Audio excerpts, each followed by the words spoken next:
Hold on, shut up. We have breaking news, Adam. What's this breaking news? John Morrison. Shut up. I said shut up. Okay. Breaking news. John Morrison just re-signed with WWE. What? When did you hear about this? Last Thursday. It doesn't matter. But he has the granddaddy of sexy, or whatever his motto is in there, has re-signed and coming back to the WWE. Just in time for next week's draft. Yeah.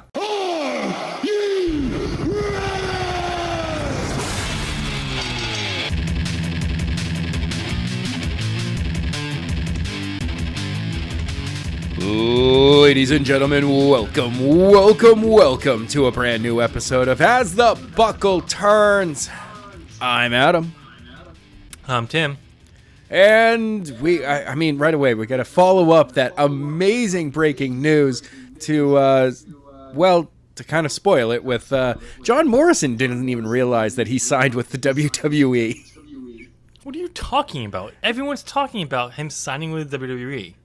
Yeah, except for John Morrison. John Morrison seems to be the only one going, no, okay. Can you guys let me know when I sign with AEW or Ring of Honor? So, yeah, because you're talking about how on his Twitter and his wife, Taya Valkyrie, have both basically said, yeah, no. My God, it's wonderful to see all the rumors people spread about you. Oh. Yeah, because, I mean, after you mentioned that, I went and did a Google search because I was trying to find the date of when it was announced. Ironically, the day after we recorded, of course. Yes.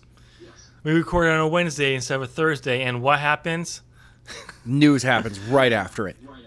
But every single major, dirt sheet wrestling site was reporting this. I can understand why, if this turns out to be true, while Morrison is saying no because they want it to be a surprise at the draft next week. But who knows? I mean, see, that would be the smart move. Yeah, I kind of hope it turns out it's not true and he ends up signing with AEW, because personally, I think he'd be better off in AEW. I mean, his Twitter feed does share a lot of AEW stuff. Yeah. But I also do want to see a reunion of the greatest tag team of all, Miz and Morrison. Yes. So, but again, then they'll just be thrown on the curve because it's your tag team. We don't care about you. Exactly. Immediately, they get sent into the B leagues. Yeah. So, but only time will tell if this turns out to be true. It is a good signing for WWE because they do need a lot of help in the top tier elements, especially the rebranding of the brand split next week. Yeah.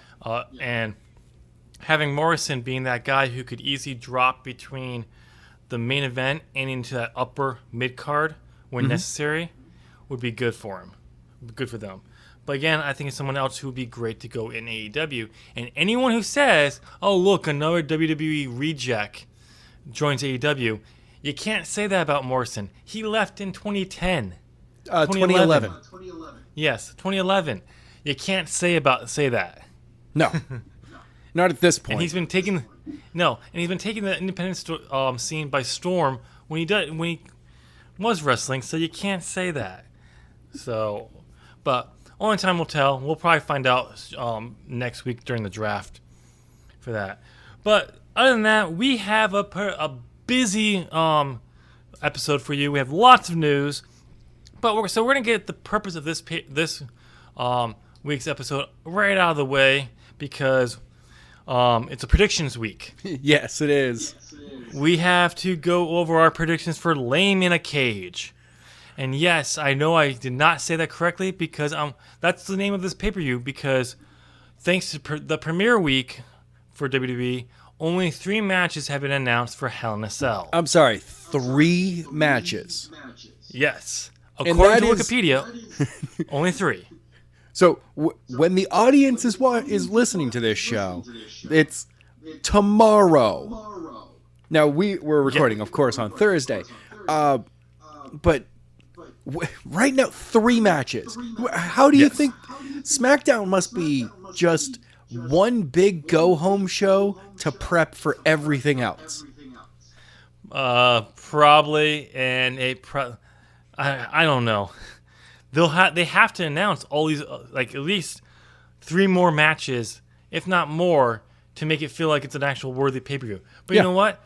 People aren't going to give a shit because it's less than a 3-day build to this pay-per-view.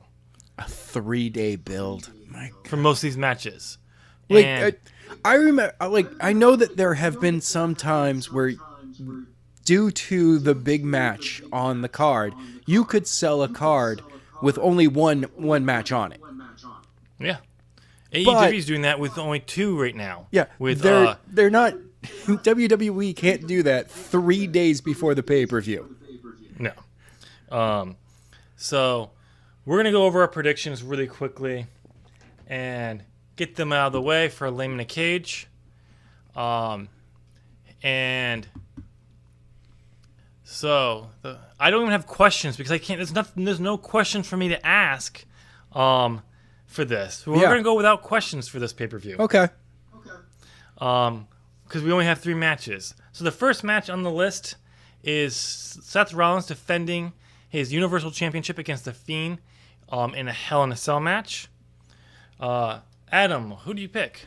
Oh, I want to say The Fiend is going to win here. I really, really want that. But no, it's going to be Seth. He's going to retain his championship here. Well, they did do a no contest finish last year, so... Right. That's kind of, I think, what's going to happen is that something's going to happen and The Fiend is not going to be there anymore. So is the WWE trying to ruin the Hell in a Cell 2 years in a row? Probably. Well, there's actually... I'll have to send you a link to it, Adam. But there's a WrestleMania did an actual good expo on the downfall of Hell in a Cell, and how it was a great established during the Ruthless Aggression era as a feud ender, and then it became basically a pay-per-view. Yep. And how it just devalued it as a feud ender. And to a point, I agree with a lot of stuff they said, but I mean the reason why they did the pay-per-view Hell in a Cell, it was literally WWE's answer to TNA's Lethal Lockdown, where every match was in a cage match. Right. And this was their answer to that. And they were actually considering doing all Hell in a Cell matches. They didn't do that, but that was their response. And in the beginning, they did a really good job of kind of booking towards it for the first few. Yes. And then they just didn't give a fuck. No. So, we'll see. I hope you're wrong. I am going with The Fiend on this one. I hope I'm wrong. I really do, but I really see it being a lights go out, lights come back on, The Fiend is gone, and Seth is just standing there for a while, and we just go out that way. That'd be so dumb. It'd be like, oh, shit. And it's like, because the problem is it's a no DQ match. Like, there's no count out. So, what would you say? The Fiend just disappeared. It would ruin The Fiend. Yeah. The Fiend doesn't retreat. The Fiend doesn't retreat. Except for that thing that happened after the show where he retreated. So that's not... It's not seen on TV. It doesn't count. No. It's like the pre-shows, remember? Now, one thing that they could do, though, is... at the end of the paper, near the end of that match, you could have somebody come in to help Seth Rollins. Mm-hmm. And then The Fiend retreats. No, I don't think that would work, but... Well, I mean, honestly, you can have him, suddenly take Roman Reigns out. And then, like, lights go out, lights come back on, and The Fiend isn't in there anymore. See, one thing, here's the reason why I say The Fiend has to win. If he doesn't win, you basically just fucked over your hottest property in the company. Yeah. And because he would just like fall they did right with- back into the same, almost the same situation where it was just like, and Bray Wyatt gets built up as this powerhouse and runs up against whoever the champion is right now. All Yeah. right. Same way that they did with Becky Lynch. She was on fire, and when once they finally committed to her being a babyface and supporting the fans, they lost interest in really letting her do the stuff that she was doing that got her really hot. Right. And by the time WrestleMania came around, in that botch of a pin at the end of the main event, Yeah. just pulled and the stupid complexity of Charlotte having to be in there, just ruined it. So I have no doubt that WWE could ruin The Fiend this Sunday, which they can't afford with AEW around. And we'll get to more on that later. But our next matchup is another Hell in a Cell matchup. And that is Becky Lynch defending her Raw Women's Championship versus Sasha Banks. Yeah. So I'm going with Sasha on this one. If they don't do the title change here, they're not, and Sasha will regret coming back. Yeah. Yeah, they're gonna put it on her. Okay. For one day, and then the rematch will happen on Raw, and Becky will win it back, and we'll do the whole Charlotte Sasha angle all over again. Because that was 3 years. That was 2 years ago, almost 3 years ago. Yeah. Fans won't remember that. No one remembers that now. Come on, we could do it. Okay, so the only other match. The third match of the evening. Yes, the only other match that's been announced. So these are all going to be 1 hour matches. I really hope that they're the 5-star work rates that we're expecting. Well, there's at least one 5-star work rate in this next matchup. Okay. It's Roman Reigns and Daniel Bryan versus Eric Rowan and Luke Harper. Oh. And we all know Eric Rowan is the one who's the workhorse in this matchup, Yeah. right? Yeah. I mean, No. it's nice to see that Luke Harper is on TV again. Yes. I mean, let's be honest. This could be can definitely be a good matchup. Yeah. But it's again. This is Actually, only the third you know match what? we announced. I actually look forward to this one because I feel that this is where Roman's going to be able to shine to show that his work rate is getting better. Oh, I think he's always shown that, but I know what you're talking about. You know how with John Cena we had already seen his work rate and how how he was decent in the ring and getting better and getting better, but he finally had that match that actually won over his critics to an extent.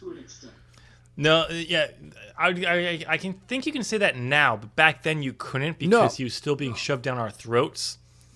But when you look back on his career, that definitely was one of the matches that basically showed he has improved.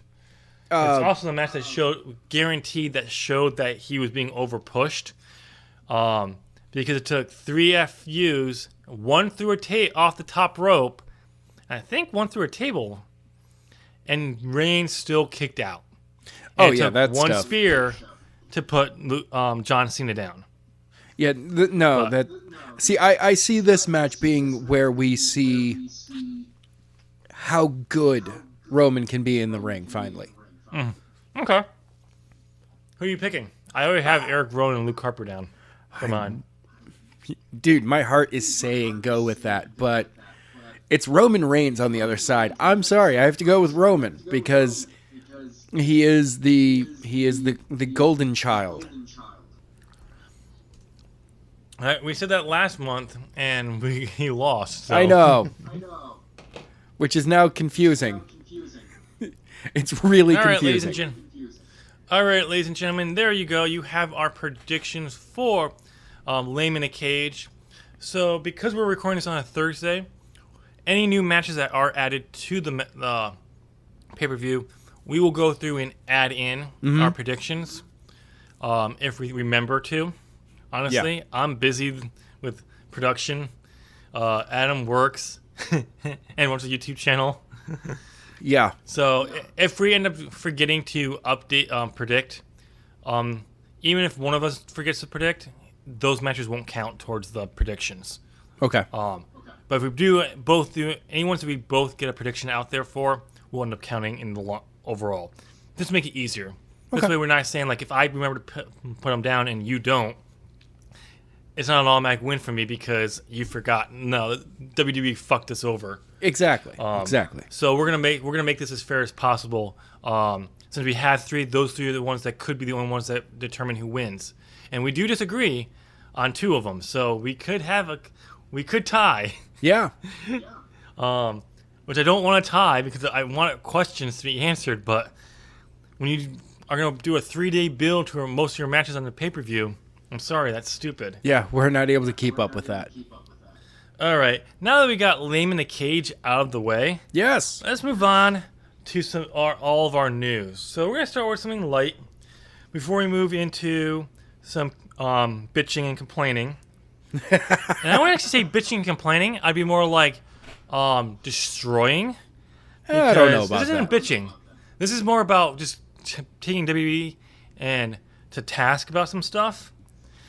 And then we get into more news. But the first one we gotta get into is a conspiracy. Ooh. So, Adam, did you know that New Japan had some shows here in the States on the East Coast this past weekend? Yeah, I did. I didn't really follow any of the shows, but, on Twitter, people talking about stuff. Yeah. Well, two of those shows went off without a hitch. One did not. Oh, what happened? So, this was at New York's Hammerstein Ballroom. Beautiful place, by the way. Yes. And because it's in New York, the Athletics Commission is very particular on certain things. And one of the things you have to have at every show, regardless of sporting events, concerts, whatever, it is an ambulance has to be there. This cannot be an ambulance from like the fire department or anything like that. It has to be from a private company. Because if a call comes through and the ambulance has to leave, it's no longer there, and if something happens, it could cause problems. Yeah. Well, the show was supposed to start at 7 o'clock. They did not have an ambulance there.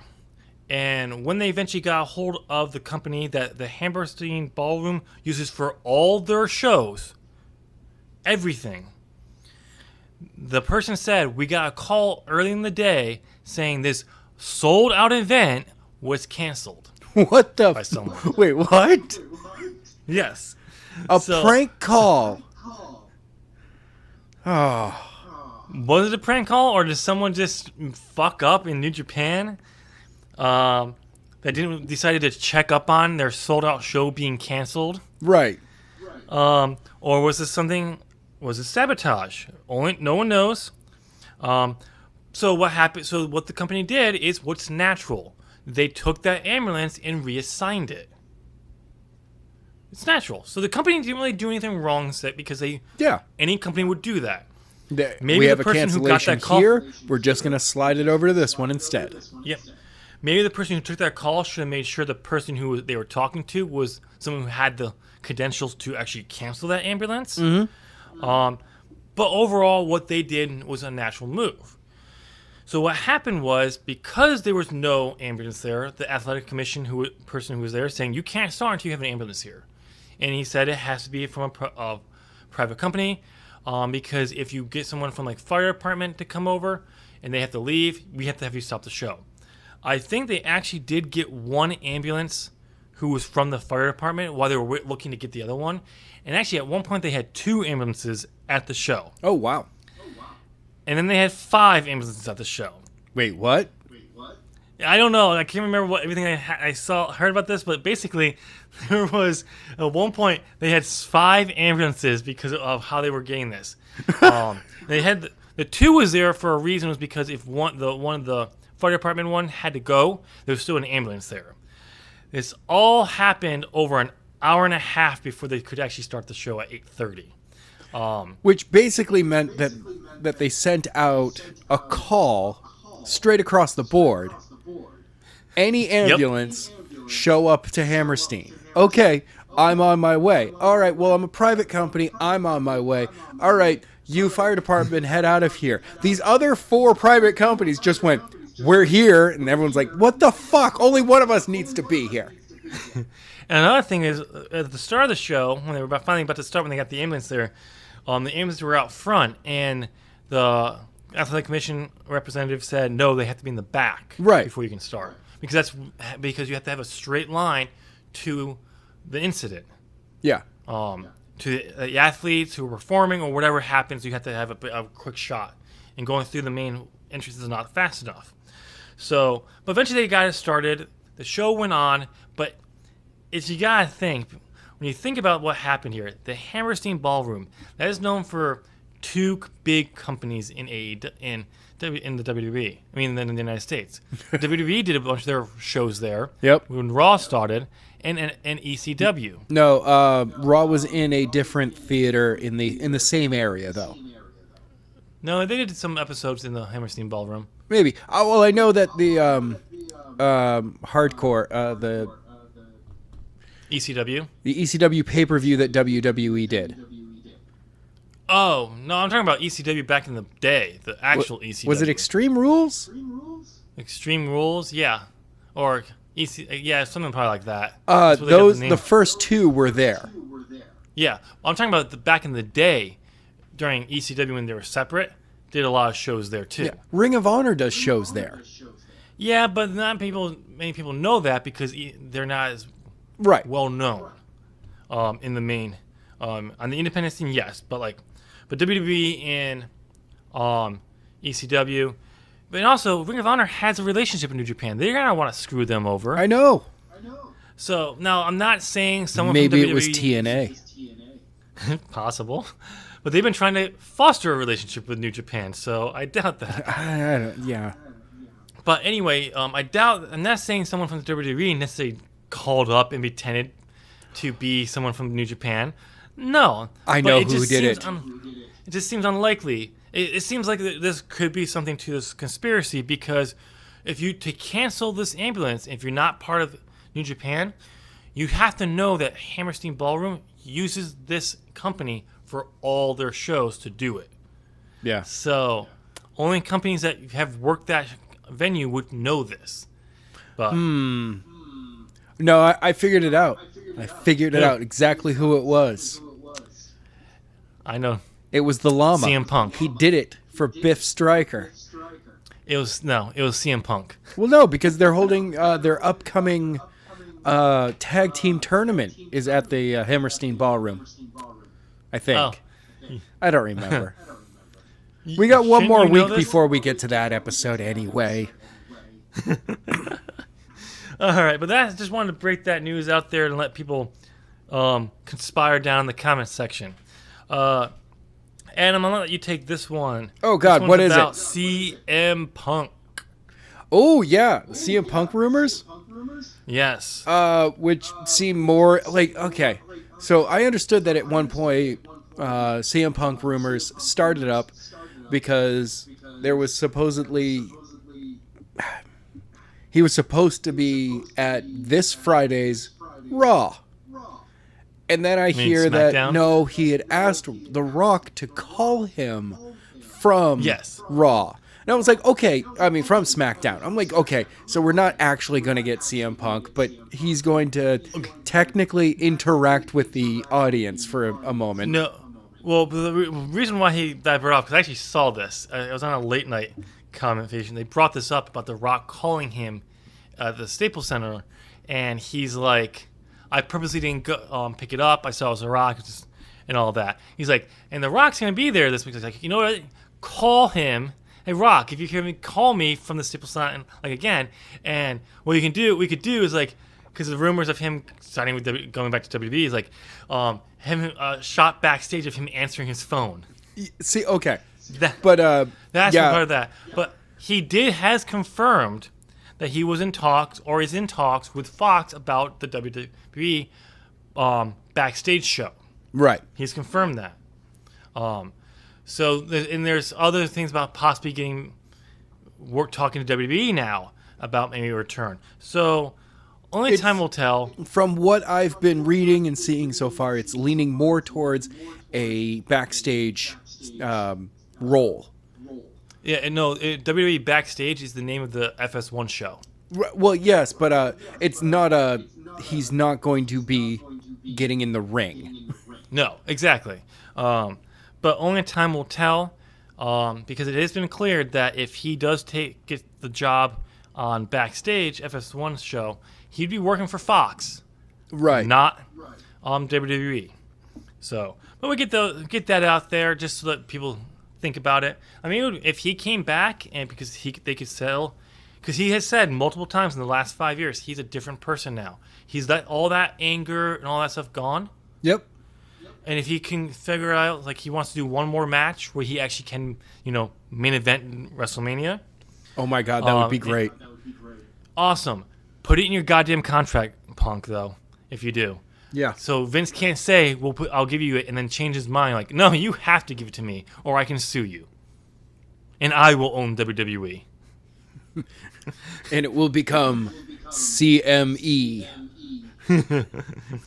But, so there you go. All right, Adam, I know you have some things to say about this one. Oh, You were yes? so excited when the announcement came about possibly changing this, but they decided to be idiots and keep the 3-man commentary booth.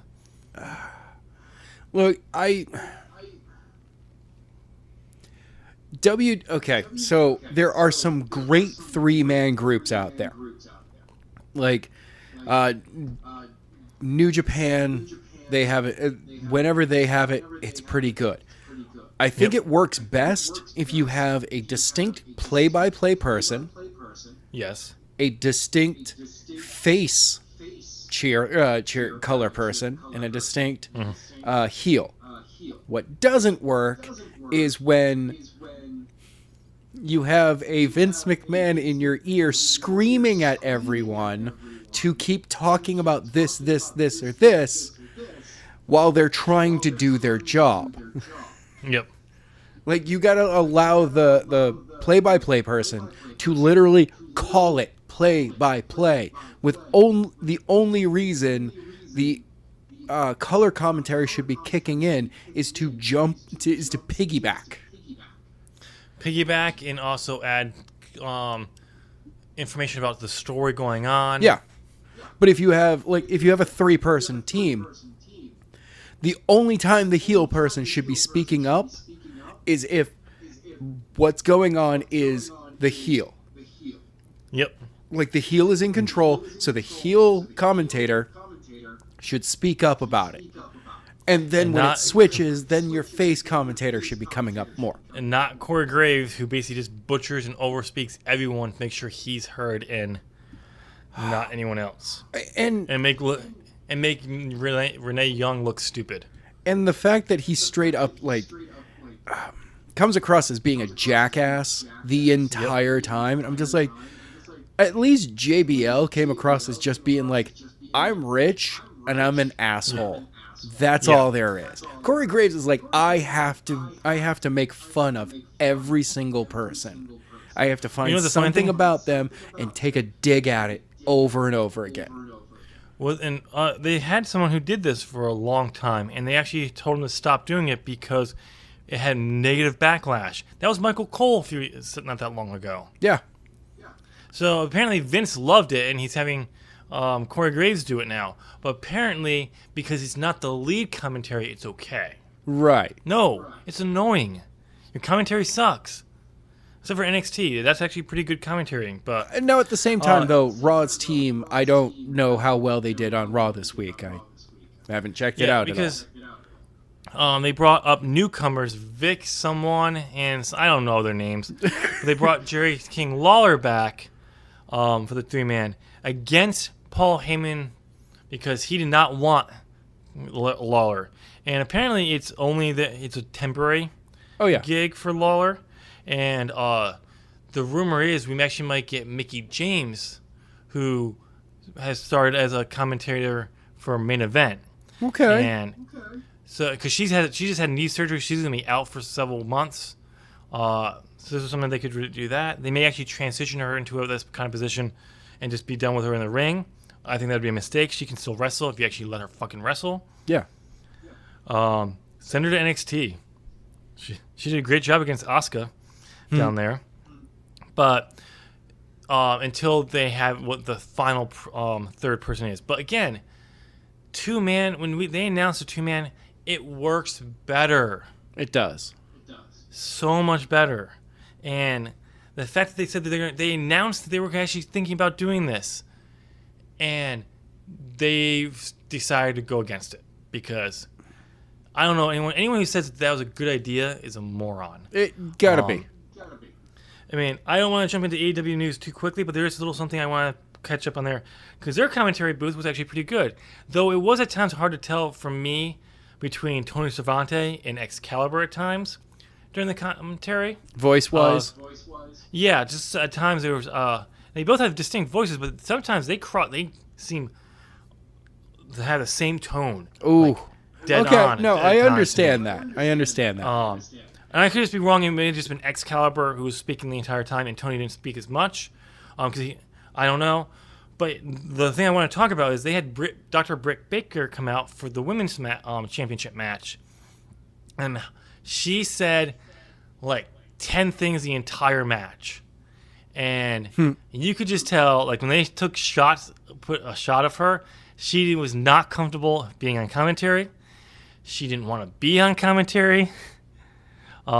Jim Ross had to kind of bait her into asking her questions about stuff. She went a little bit on there, and then maybe a few times she added a little bit, but half the time she was silent. Yeah, some people, it's not where they want to be. And I get they wanted to kind of have a woman there for the women's matchup. Unfortunately, if they're not prepared for it, if they don't have the skills, don't put them on there. Yeah. And also on their premiere show, saying yes, they wanted her on their premiere show because she's one of the bigger stars, and they wanted to push her. Great, but it's the first show. There's not a lot for her to talk about. She doesn't really have a rivalry going on with anyone in the ring outside the championship, so there's no real point for her to be out there. But all right. We gotta keep our bitching and destroying things about WWE to a minimum because we have a lot of stuff to talk about. This next thing is the thing I want to fucking talk about and destroy. And it's more not necessarily WWE. It's WWE. It's more 2K. And WWE 2K20 is coming out in a few weeks. Yes, it is. What news have we gotten about this game outside the initial announcement? Nothing. Hold on. Let me check my notes over here.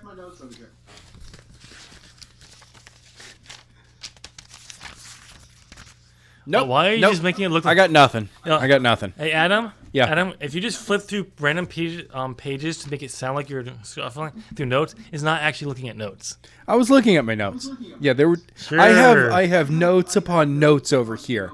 I have so much information. I'm glad that I'm the silent partner, though.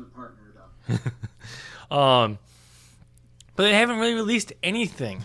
Like, I'm subscribed to WWE 2K YouTube channel, so I can get the new stuff when they release information. Last year they did a bunch of that stuff. Yeah.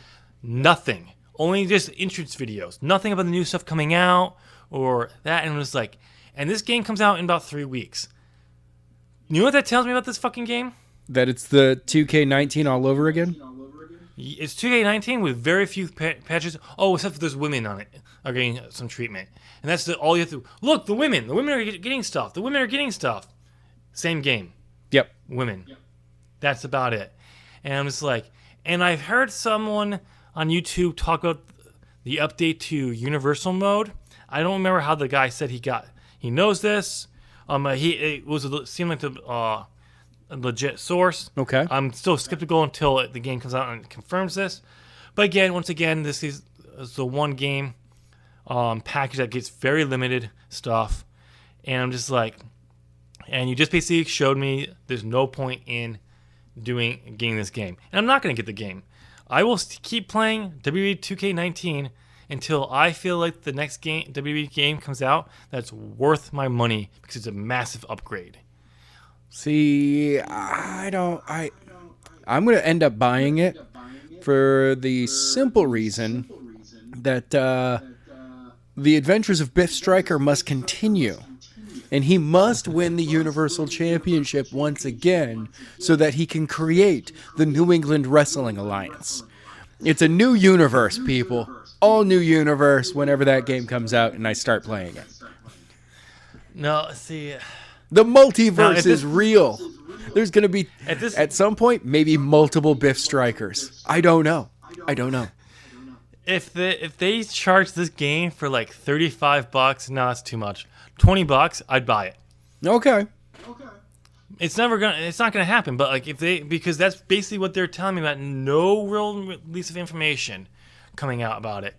Just tells me it's gonna be a terrible game. It's WWE 19 all over again with a few patches here, nothing new. And why am I gonna pay full price for it? Why should I pay $60 or $80 to get all the content when it's gonna be the same game? I don't know. But so no, And I don't think updated it's worth it. graphics? No, that's not worth it. Because the graphics are never the upgraded graphics aren't that impressive. See, it's the problem that I have with any game like Madden, 2K, Yeah. the 2K basketball games, the baseball games. It was just like it got to a point where it was like you're buying last year's game again. Like no, Yeah. there's no real change. And then on what is it, like a 5-year cycle? That's when you finally get like a big change. Yeah, I actually just bought EA's NHL 20, and the last one I had was 2017. It was 17. Yeah, 3 years. And- Okay. So it was, to me, it's a big. Also, I didn't really play that as much when I first got that game, but still, there's a lot of changes for me in this game because I waited, and while I can still see similarities to the game, to me it's enough. It was justified the price. Yeah. Does that mean I'm going to buy EA's NHL 21 next year? Probably not. No. Also, we'll see how much I actually played this hockey game. Because after I got the NHL 17, I played it for a few months, but then I stopped. Oh. Also, I Okay. wasn't playing a lot of video games either, so that's why. But anyway, ladies and gentlemen, let us know down in the comment section what you think you're going to buy WWE 2K20, and what mode you think absolutely needs a rehaul. Because I can tell you which one it needs for me, and that is Universe mode. Universal. Yep. Universal. Yeah. All right, so we have some news here. So, Adam, remember a few weeks ago when Triple H came out and talked about how they're probably going to rebrand 205 Live and all that under the NXT banner and everything like that? Yeah, I remember that. Well, they have officially done that. Oh, good. It is now no longer the WWE Cruiserweight Championship. It is officially the NXT Cruiserweight Championship. The what? Yes.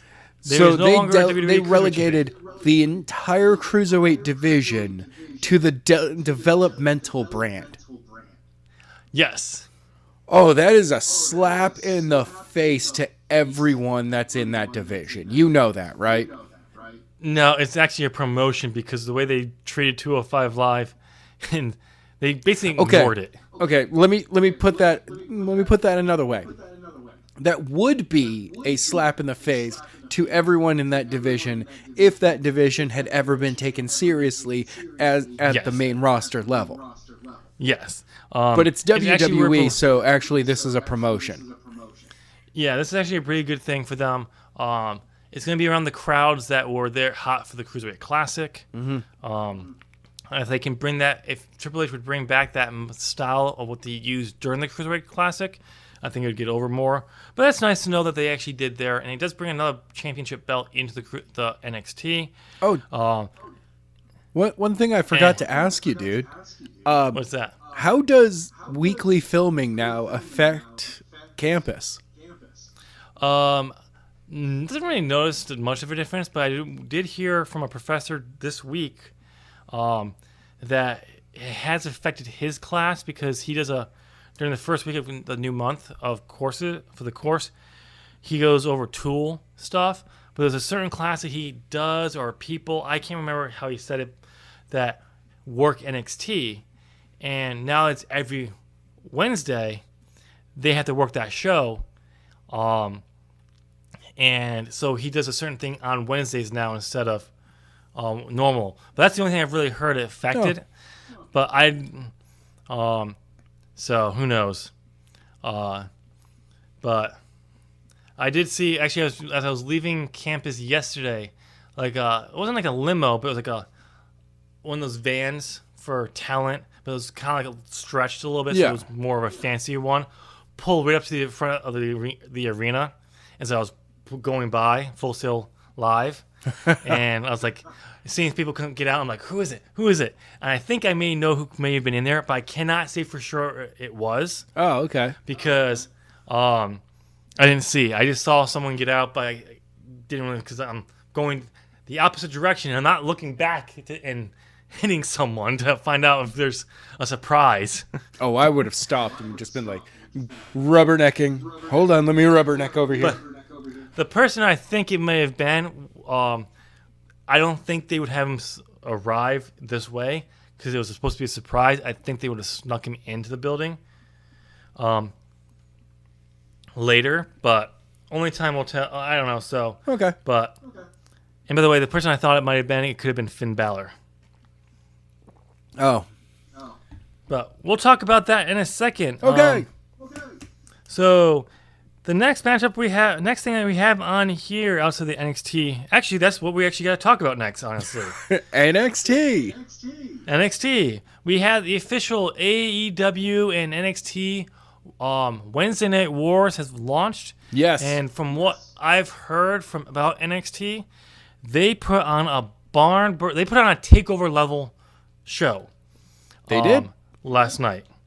Especially in everyone who's watched both shows have said that the NXT Championship match that opened the show was the best wrestling of the night. Mm-hmm. Between Adam Cole and the King of Bros, Matt Riddle.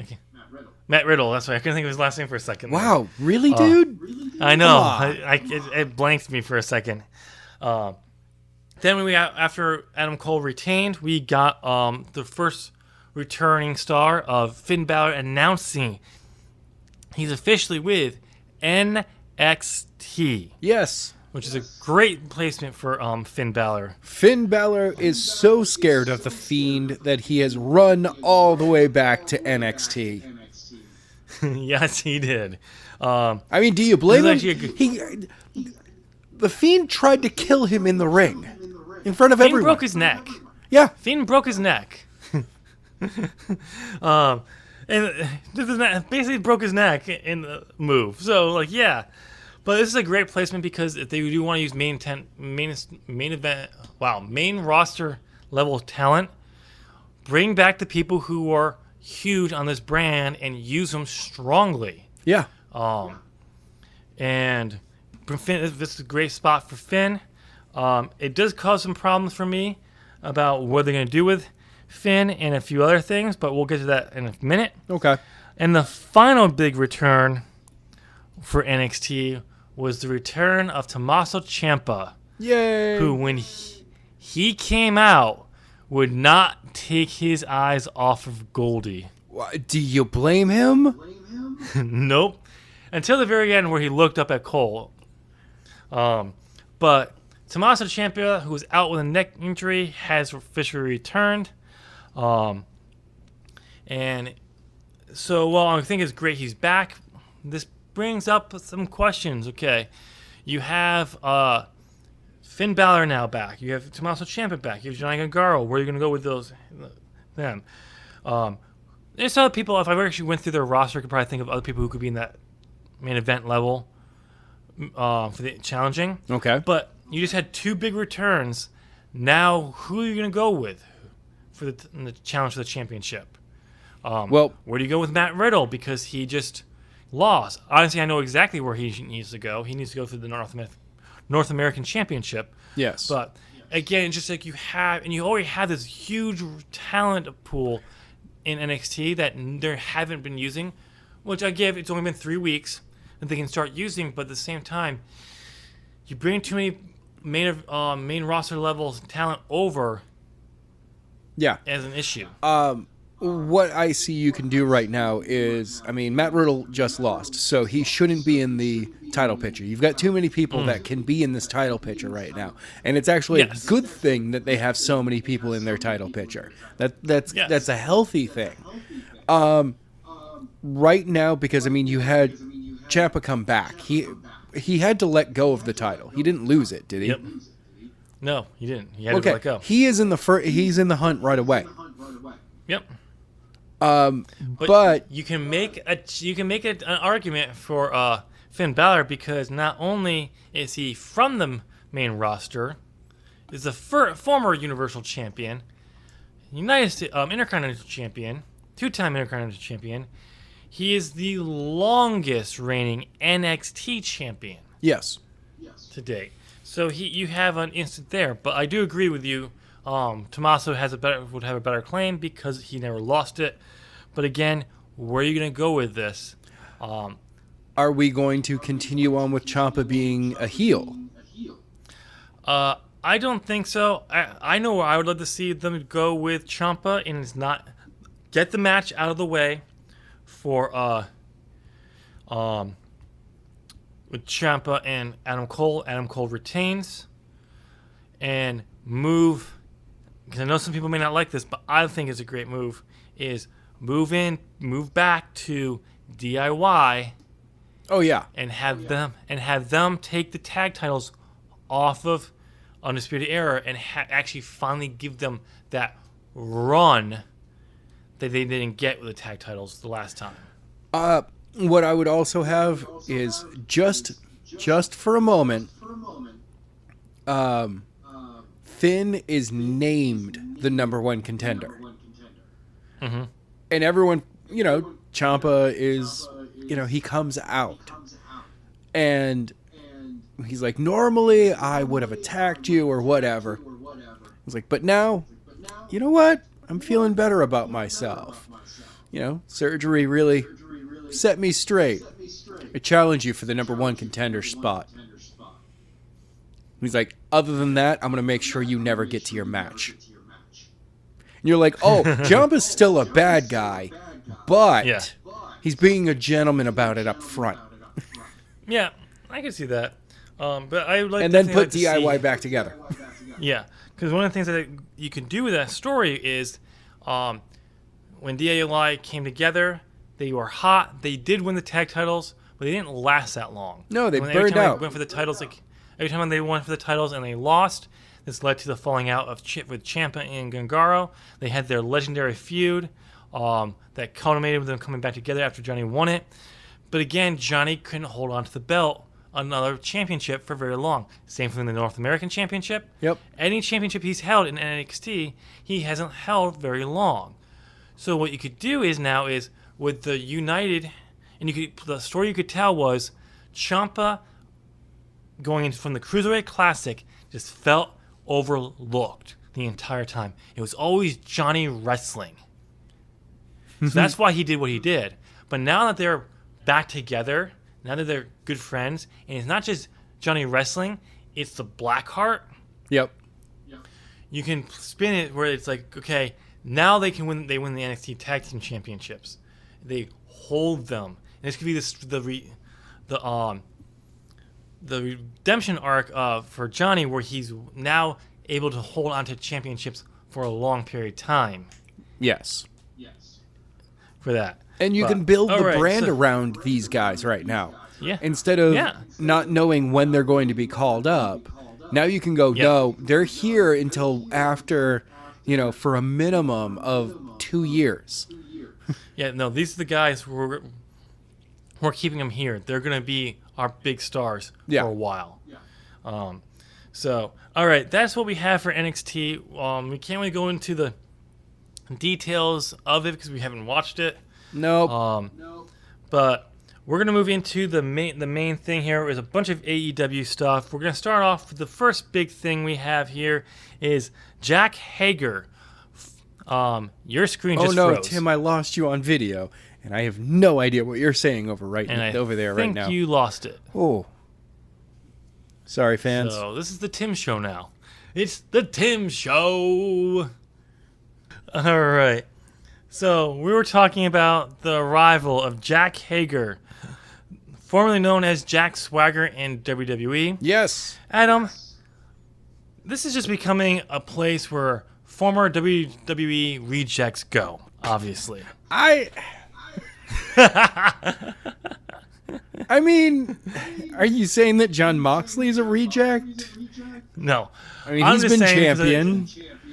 Jack No, I Swagger's just been wanted to say that- champion. Yeah, and for a long time ago. But no, I'm just saying that because you said because of the comment you told me you saw throughout the day about another WWE reject joins the company. Yeah. Yeah, I saw that, and I was just like, what the... I'm like, luckily I, saw that there was a couple of responses, and immediately people were calling them out on that. It was just like, look, he may not have been the best guy in WWE, but No. he did hold championship gold. Yep. Held championship gold, and near the end of his career in WWE was just being jobbed out, not being used like so many people. Yeah. And he did what you do in that. You leave if you believe you're better. And since he's left, what has he done? Oh, I don't know. Join MMA and is undefeated.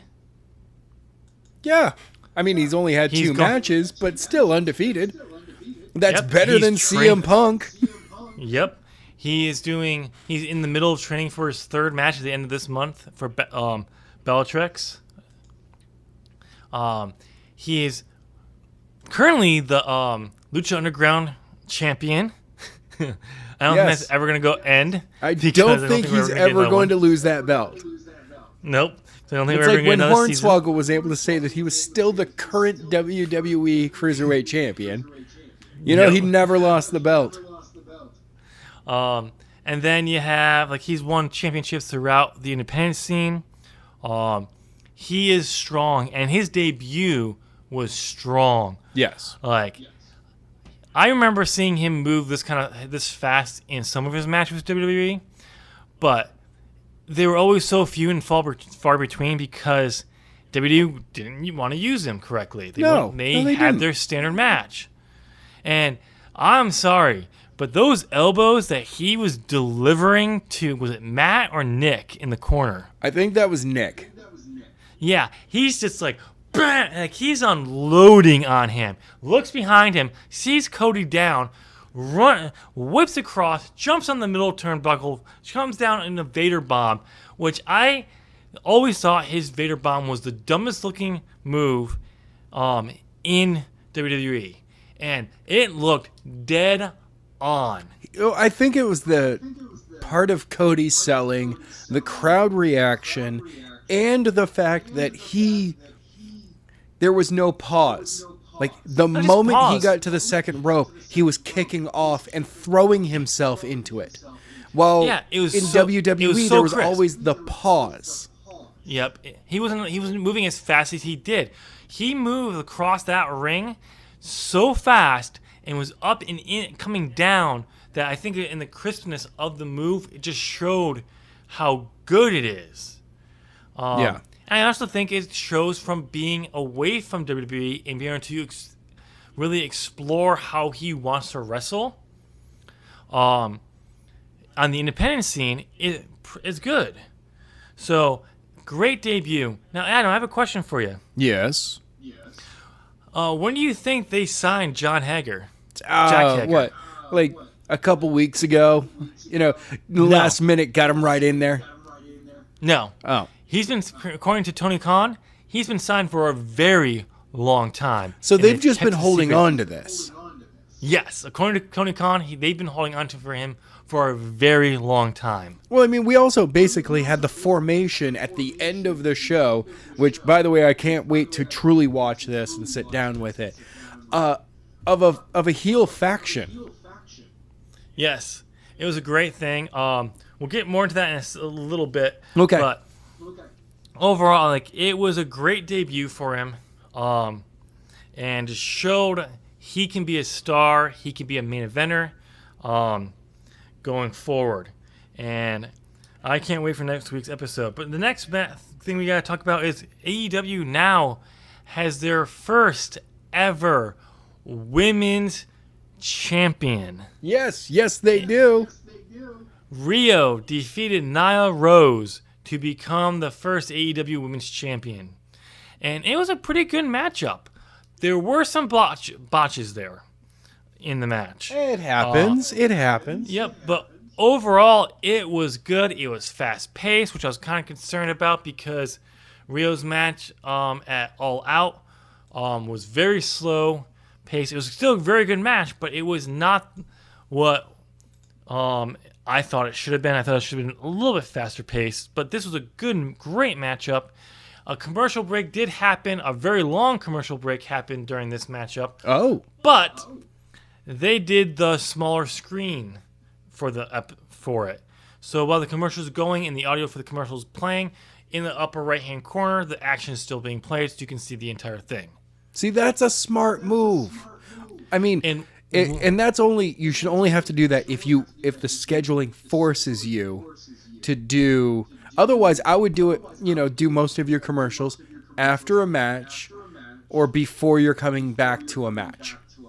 From what it looked like from how I watched it was a lot of the commercial breaks did happen that way between matches. And when they went to a commercial break during a match, they had lots of commercials, probably like 5 minutes worth of commercials. Ooh. But it was you see the match going on in the corner. Cool. So I kind of like that. I do kind of like the idea that if you're going to go for a commercial break during a match and you're getting a lot of these commercials out of the way at one time, do 5 minutes worth of commercials as long as I can see the action so I'm not missing. And there's some pretty big spots. I mean, I kind of fast forward through it just to get right back to the action because I hate commercials. But I did see a few of the big spots while I was speeding through, and it was pretty good. Like, I mean, there's some big spots. I would like to hear the commentary during those spots, though. So yeah, I do think they have to work out how they're going to do that. But for the first show, it worked. But Rio won the championship, that beautiful women's championship belt, that tiny women's championship belt. It's a small belt. Look, congratulations, Rio. Yes. I personally, you know what? Congratulations. Looks like, I can't wait to find out more about. I really can't wait to sit down and watch this show. Yeah. Damn it. I can't. I have to say, I think they made the belt specifically for Rio, so because she's 98 pounds, she's tiny. They didn't. If they actually made. If they put a belt the size of the women's NXT championship, it would have looked huge on her. I think the NXT women's championship belt is a better size overall. I personally think I like the idea of having giant, like men's-sized championships on women, just because, yes, they're a bit smaller, but it just goes to show that you have a belt as a championship. It should stand out, and tiny championships, to me, don't really that much. But overall, if it wasn't a beautiful belt, I would be more pissed off about the belt size. But overall, I actually think it's a great choice. It'll be interesting to see where they go with who the next challenger will be, because Nyla Rose did attack Rio afterwards, leading to Kenny Omega to come out and have a face-to-face with Nia before she pulled off, and Kenny checked on Rio. Mm-hmm. Dude, Rio's 22 years old. Really? 2 years old. Really? She's only 22. She's so young. Yeah. I know. She's been wrestling since she's like 8. Yeah, that's Japan for you, though. That's they start ridiculous. Super young down. That's crazy. But yes, again, congratulations, Rio. You were a great choice for the first champion. Especially since her match that she had at Double or Nothing. Yep. And no one knew who outside of Raja Khan. Aja Khan.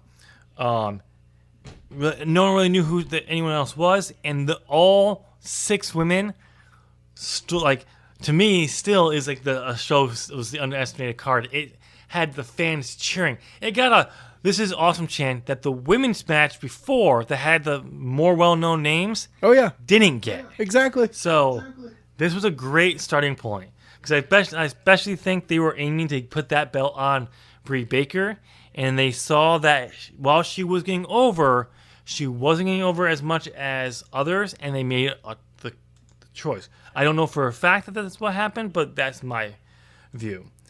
All right, Adam. Now's the big story. Yeah. With the it is.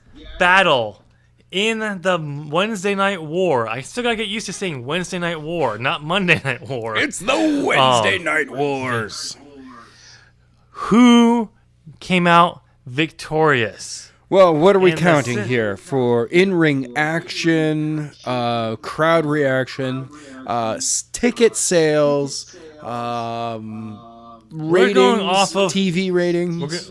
We're gonna go off the TV ratings because if you go off of crowd reactions and sellout, AEW beats NXT all the way through the board. Yeah, I know. As hot as NXT it is down here at Full Sail.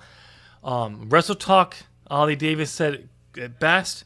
While they were hot for the whole show, it lost something with being only like 300 people.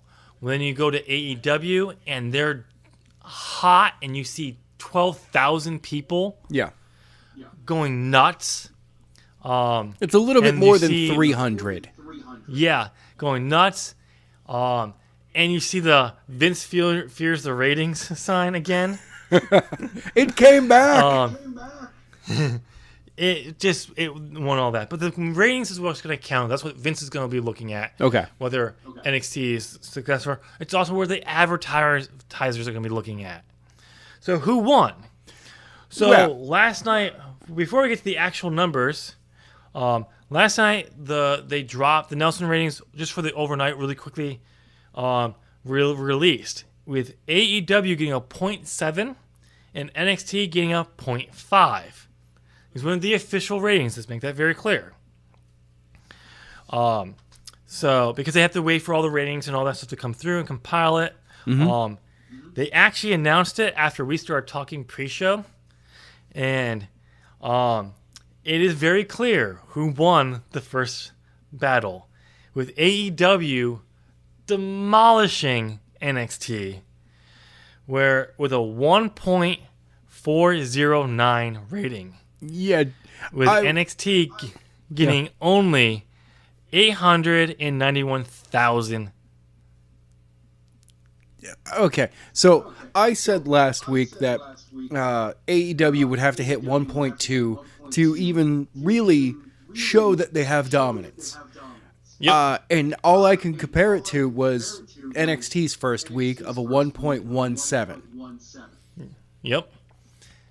And I was like, nope, if you hit a 1.2, that's just 30,000 more people, or distinct viewers, on the system.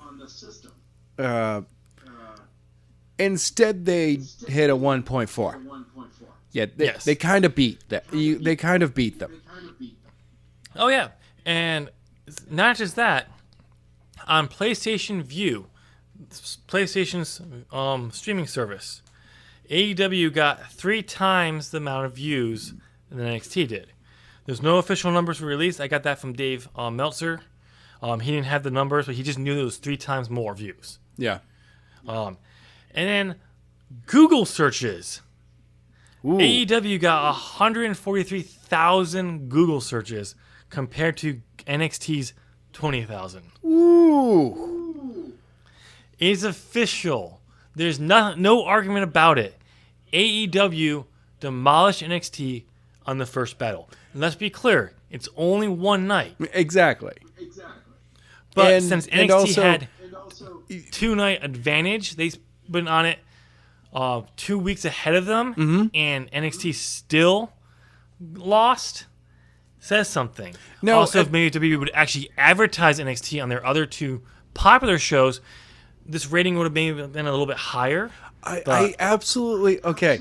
So we've bashed on WWE for not advertising Raw and SmackDown for so long. And then in the past week, all I've seen was a crap ton of Raw and SmackDown advertisements. Yep. Like actual advertisements. Yep. But none for NXT. And I'm like, NXT is the show that's going up against your competition. you should probably Yeah. be advertising that one a little bit more.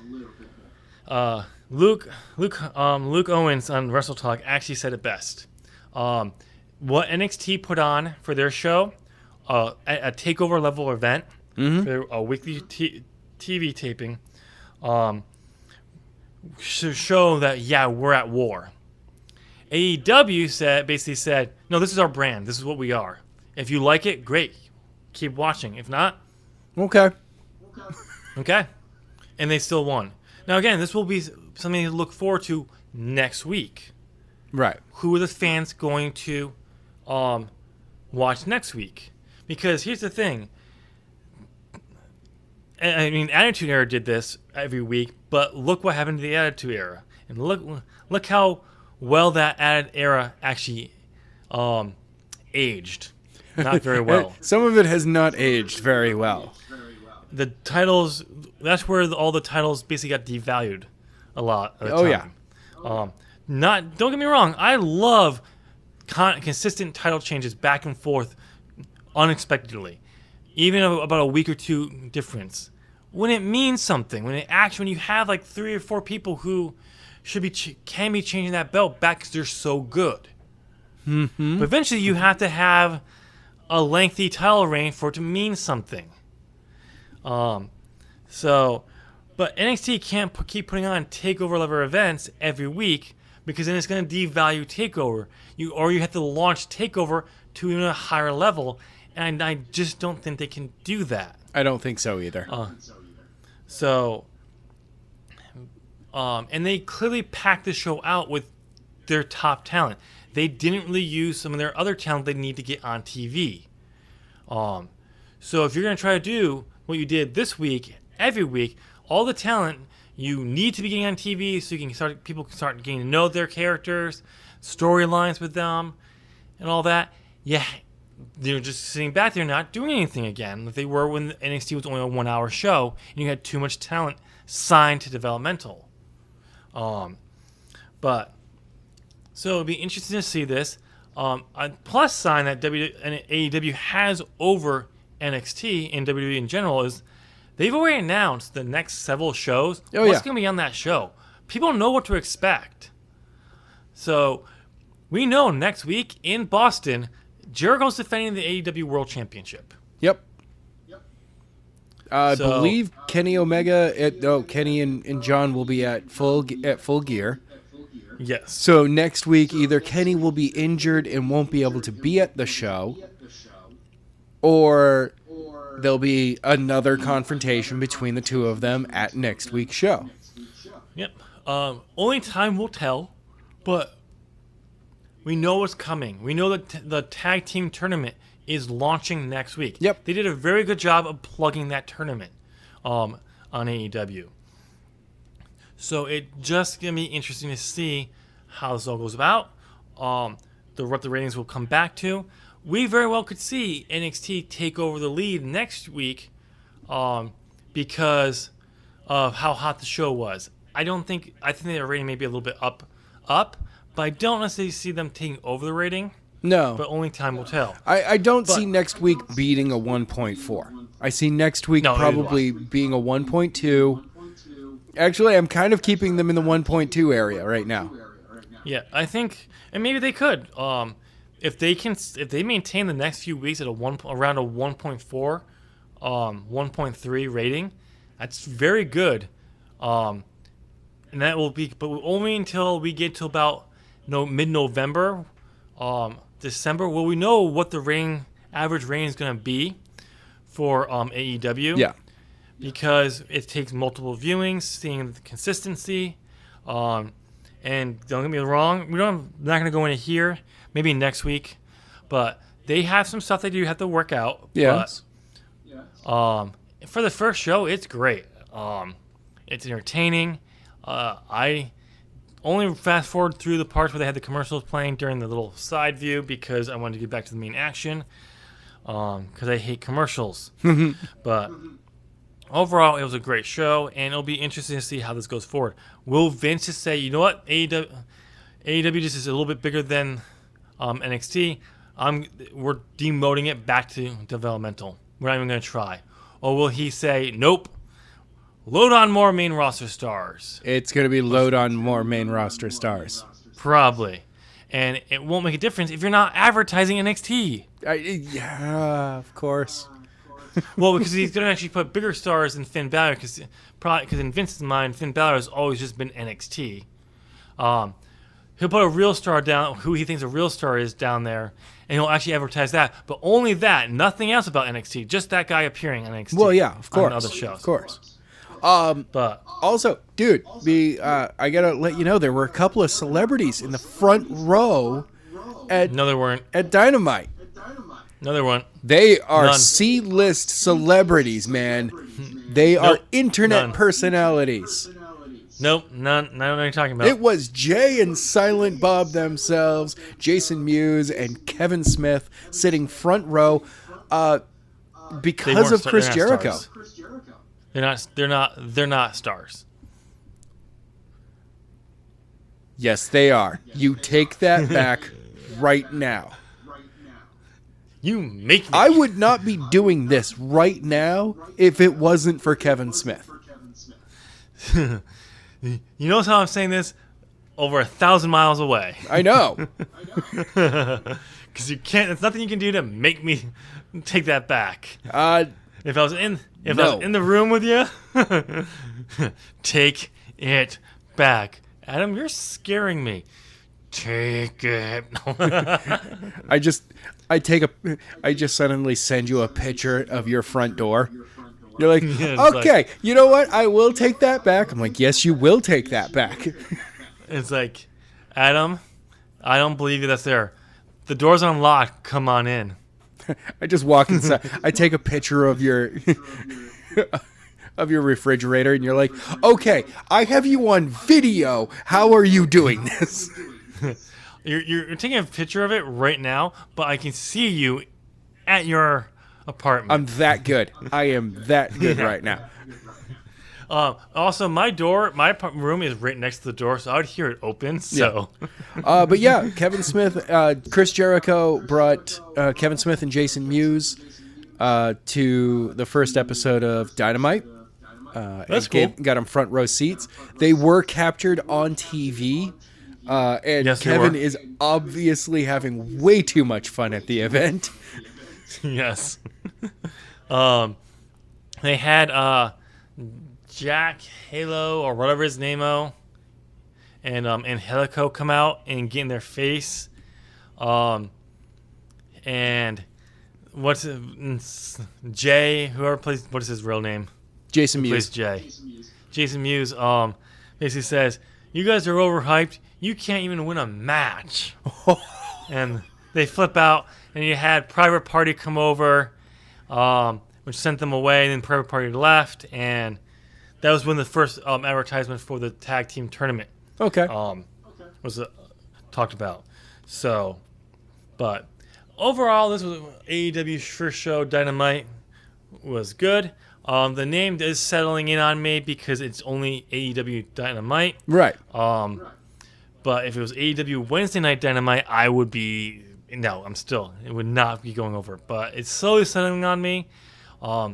Before we go, I do have to say one thing I have to talk about. What? Raw's new new intro theme. Yeah. It is by the band called Skillet, and the song is called Legendary. I actually downloaded that. I actually bought that CD on my way back from New Hampshire and listened to it. And that song, I was thinking, it didn't hit me, but I was like, once I saw that they got picked up for the new entrance, I was like, why did I not see this? It has the perfect name, lyrics for WWE, like for Raw, like intro. Let's put it this way: they were a Christian band that's crossed over, and all that. They haven't really hit main pop culture, but they're and everything. They're a hard rock band. Yeah, their song "Monster" got some traction a few years ago. Yep. Got to the point where WWE used it for the Hell in a Cell theme Yep. one year. But So this was a great thing for them. They will never go down in the Rock and Roll Hall of Fame as the greatest of all time or anything that really great because of but they're on the level of Nickelback though. They're a solid band. I will say Yes. that. They know how to make popular songs that can get over, and I think this will help. Actually, will transition. And I think in a few years you'll actually see some of their songs playing like a Nickelback song that gets it's lots of money, it makes a lot of band, but people don't really say, are they a really good band? Yeah. I would say yes, they are a good band. Where unlike Nickelback, where people just make fun of them, but their lyrics are on the level of Nickelback. Okay. All right. At times, but they are a very solid band. I will say that. All right. The headline this week is but- Tim makes fun of Skillet. Yes, and honestly, I enjoy their music. Headline but- next week: Tim in internet feud with members of Skillet. Well, once I actually saw heard when they were actually showing off the new stage for Raw before the people got in. Yeah. And they had the Legendary playing. I'm like, wait, did they get the actual the new theme? I found out it was. I instantly went to Twitter and found Skillet's Twitter. I don't follow them on there, but I just wanted to see what they said. Latest post that was been pinned is like, just got made official. Our song "Legendary" is the official intro to WWE's Raw. Nice. I was like, yeah, but so I'm interested to see what song will be the for SmackDown. Who Wow, my knows? pen just hit. Hey, comment section, go ahead and tell us what it is, because by now, if you don't realize that we recorded this on Thursday and posted it Yes. on Saturday, Yep. go ahead and just let us know how stupid we are for not knowing what SmackDown's new opening theme is. Exactly. Adam, that's all I have. You got anything else? Oh, that's all you got, man? All right. That's all I got too. That's all I got. all right. Oh, wait. So, ladies and gentlemen, Guys, go ahead and check out New England Wrestling Alliance tomorrow. It's the show is called Slammin' Saturdays every Sunday on the ZOP Gaming Channel. This week, Biff Striker, the search for Biff Striker does go on, but Uncle Freddy, he's got one more match before he gets to reach out and take the brass ring and go after the Reaper for the championship at the upcoming pay-per-view. This week he will be taking on Dr. Fear, Slenderman, and Jacob, and he's going to have a mystery tag team partner. I have it on good authority that Arthur Morgan is up and ready to take on that position. oh God. Don't you have a tag team tournament starting soon? That's actually the pay-per-view. oh, okay. It's we are calling it Triple T, the tag team tournament. Oh, well, actually, Wow. no, it's Quad T. It's a Quad 4T. T. It is the Tornado Tag Team Tournament. Why? Because you guys suck at getting in and out of the ring. No, because Biff Striker demanded that all the tag team matches be Tornado Tag Team matches. Has nothing to do with Sure. us playing the game. Sure. All right, ladies and gentlemen, let us know down in the comment section what match you're looking forward to the most at Lame in a Cage. Let us know what you thought about AEW's Dynamite, and if you watched NXT, I want to say Takeover because it was a Takeover event, but NXT on the USA. Let us know which one you're rooting for to win the war. I really don't want either one to truly dominate the other, but No. AEW could definitely dominate NXT, and WWE wouldn't really suffer from it. No. I would like to see the AEW win the war by just forcing NXT to move to Thursday nights or something like that. Yeah. But let us know down in the comment section about that. And let us know also what you think about the NXT Cruiserweight Championship rebranding down there. Other than that, you've made it to through an hour and 20 odd minutes show. Go ahead and give us a thumbs up. You're clearly liking what you're seeing Heck or yeah. listening to. While you're there, go ahead and give this video, hit that subscribe button, Ding. ring that bell, Ding, ding. and get bent. Heck yeah, get that bent. I don't know why we keep going with get bent, but, Because tap out. Everything you ever had sucks. Yeah. Like your face. Aw.